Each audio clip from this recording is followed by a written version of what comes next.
In the last two episodes, we covered many types of natural disasters, ranging from fires to floods. Let's dive into the next 10 states and see their worst natural disasters.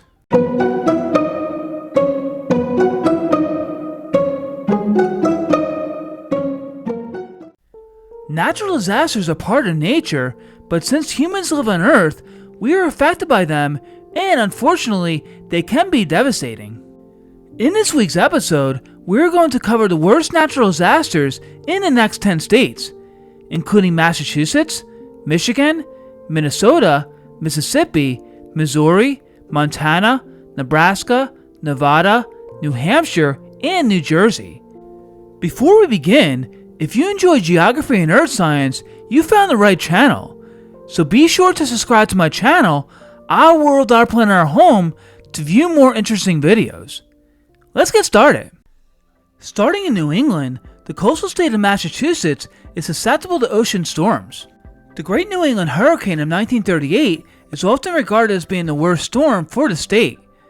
This hurricane formed as a Cape Verde storm off the coast of Western Africa and trekked west, eventually strengthening to a Category 5 hurricane with top wind speeds of 160 miles an hour. Thanks to the Coriolis effect, the storm started to head northwestward and eventually due north towards Long Island. On September 21st, the hurricane made landfall near Bellport, New York as a Category 3 hurricane with sustained winds of 121 miles an hour. But what made the storm more unique was the forward speed, as it was moving around 60 miles an hour. This speed really didn't allow the storm to weaken, and it made a second landfall near New Haven, Connecticut with winds of 115 miles an hour. Massachusetts, being close and on the eastern side of the storm, received the bulk of the winds from it. There, the hurricane had sustained winds of up to 121 miles an hour and gusts reaching 186 miles an hour. The storm surge reached up to 17 feet in some areas, causing severe coastal flooding, which caused massive damage to homes, infrastructure, and forest. Entire neighborhoods were destroyed, and many towns were left in ruins. In Massachusetts alone, 99 people lost their lives, and 63,000 people were left homeless. The estimated cost of the damage was around $306 million in 1938, which would be equivalent to several billion dollars today. On to the upper Midwest, Michigan is a state that generally doesn't see a whole lot of natural disasters, but one unusual one, the Great Michigan Fire of 1871, is said to be the worst. This wildfire occurred between October 8th and 14th of 1871 and was caused by a combination of drought conditions, high winds, and the widespread use of fire for clearing land and managing forest. Significant portions of the lower peninsula of Michigan, including the cities of Holland, Manistee, and Port Huron, were affected by this fire. Thousands of structures were destroyed, including homes, businesses, and public buildings. An estimated 200 to 500 people lost their lives, and thousands of others were injured or displaced. The fire also caused millions of dollars in damage, equivalent to billions nowadays. Moving westward, Minnesota is usually a state not known for large-scale natural disasters, just cold, snowy winters. But like Michigan, a wildfire was the state's worst natural disaster. The Conclave Fire of 1918 occurred on October 12th and was caused by a combination of dry conditions, strong winds, and sparks from railroads, which ignited the dry brush and timber. Over 38 communities were destroyed, and thousands of homes, businesses, and farms were wiped out, and approximately 1,500 square miles of land were scorched. The fire claimed the lives of around 453 people. Heading to the Gulf Coast, Mississippi shares Hurricane Katrina with Louisiana as being the state's worst natural disaster. The storm started as a tropical wave that turned into a depression on August 19, 2005. On August 23rd, it became a tropical storm and eventually intensified into a Category 1 hurricane just before it hit the east coast of South Florida. The storm went over the state and emerged into the Gulf of Mexico as a tropical storm, and this is when the real trouble started. Almost immediately, it intensified back into a hurricane, and on August 27th, it intensified into a Category 3 storm thanks to the abnormally warmer than average waters in the Gulf.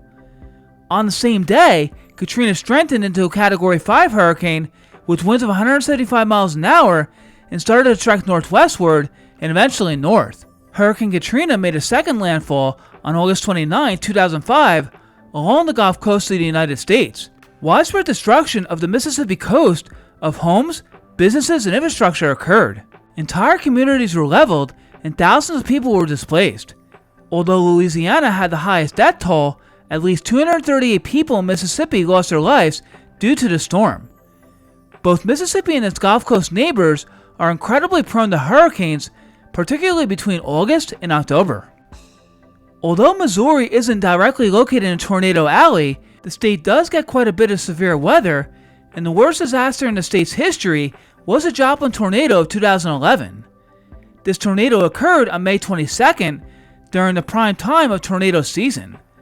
At 1:30 p.m., the National Weather Service issued a tornado watch for southwestern Missouri, and by 3 p.m., thunderstorms began to develop, and some became severe quickly. At around 5:20 p.m., a tornado warning was issued for Joplin, and around 15 to 20 minutes later, the tornado reached the city. This particular tornado was later confirmed to be an EF5 tornado with winds between 225 to 250 miles an hour and had a width of around 1 mile across. Significant damage to schools, businesses, and St. John's Regional Medical Center occurred, and the tornado destroyed nearly 7,000 homes. Unfortunately, 158 people were killed and over 1,000 were injured. Afterwards, the city faced immense recovery costs, and rebuilding efforts took years to complete. Federal, state, and local resources were mobilized to assist with recovery. In the Mountain West, Montana usually has a semi-arid climate with dry conditions throughout the year. But sometimes it rains, and when it rains, it can be catastrophic. The 1964 flood on the Blackfeet Reservation in Montana was one of the most devastating natural disasters in the state's history, particularly affecting the Blackfeet Indian Reservation and surrounding areas. This flood occurred between June 7th and June 9th and was caused by a combination of heavy rainfall and rapid snowmelt. Extensive damage to homes, farms, and infrastructure on the Blackfeet Reservation and surrounding areas occurred. The flood resulted in 30 deaths, mostly of which occurred on the Blackfeet Reservation. Improvements in flood control measures and infrastructure resilience were implemented to mitigate future flood risk. Nebraska is situated in Tornado Alley, but a flood was the state's worst natural disaster. The 1935 Republican River flood occurred between May 30th and 31st and was caused by a series of heavy thunderstorms and subsequent downpours that led to rapid flooding in the Republican River Basin. This flood affected areas of southern Nebraska and caused a lot of destruction infrastructurally, damaging thousands of homes, farms, and businesses, and destroying bridges, roads, and railroads. Agriculturally, thousands of livestock drowned. In addition, the flood resulted in 113 deaths in Nebraska alone. Afterwards, flood control measures, including the construction of dams and levees, were implemented to prevent future floods. Nevada isn't very prone to natural disasters, but sometimes the state sees some, such as earthquakes and floods. One memorable natural disaster is the 1999 Las Vegas flood.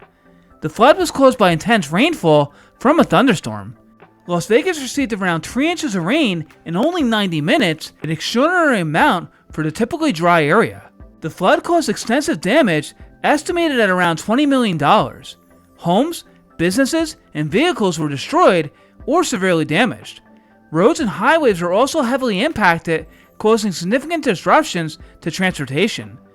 2 people lost their lives in the flood, and numerous others were injured. The rapid urbanization of Las Vegas, with large expanses of impervious surfaces like roads and buildings, contributed to the severity of the flood by reducing natural absorption and increasing runoff. Unfortunately, this is only getting worse, with the city and its surrounding areas growing in population.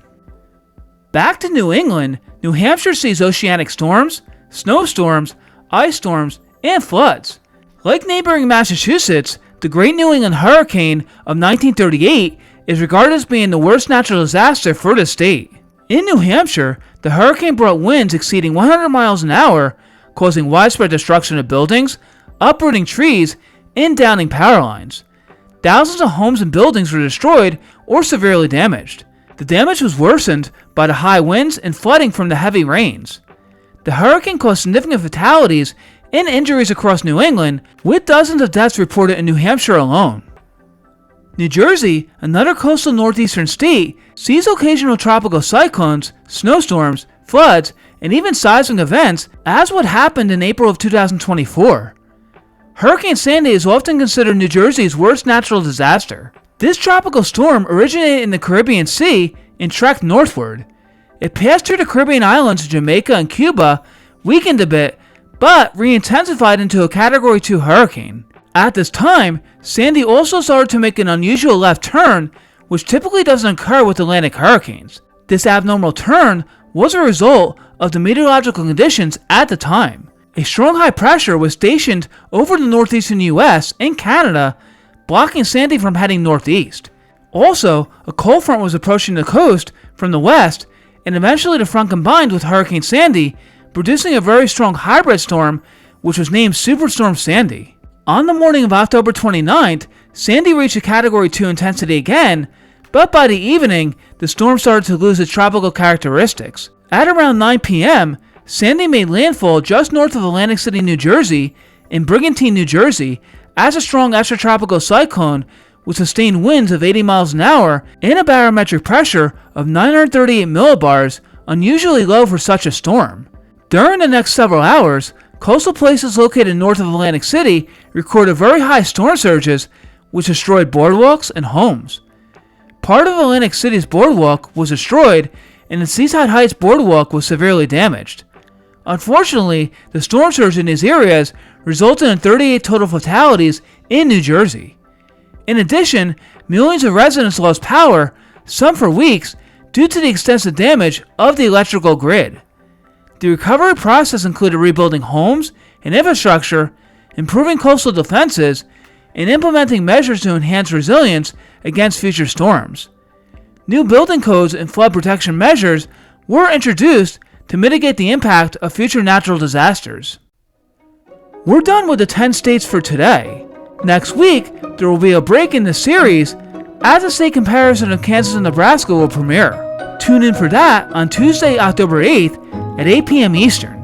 The next natural disaster episode featuring the next 10 states alphabetically will premiere on Tuesday, October 15th at 8 p.m. Eastern. If you want to leave your feedback on this week's episode, please do so in the comment section below. And remember, if you enjoy geography and earth science, please subscribe to my channel, Our World, Our Planet, Our Home. Until next time!